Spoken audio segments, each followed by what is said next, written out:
salam, hər vaxtınız xeyir olsun değerli dostlar. Hamı aləmi gəlir, sağ olsunlar, aləm uşaqlar.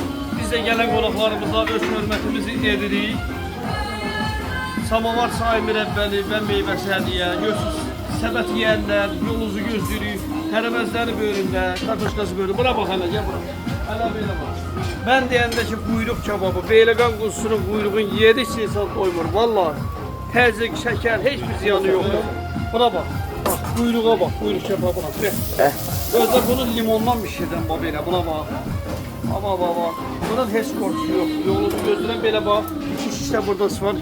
Şişlə dobro. Əsas odur. Var da. Əsas odur. Keyfiyyətə bax. Doyumlu. Dobro şişlər. Qiyməti neçəyə? 8 manata. Qara quzu, qomral quzu 8 manat. Gəlin yiyin, nuş edin. Döymə kebablarımız. Kartof sevənlər. Kartof sevənlər.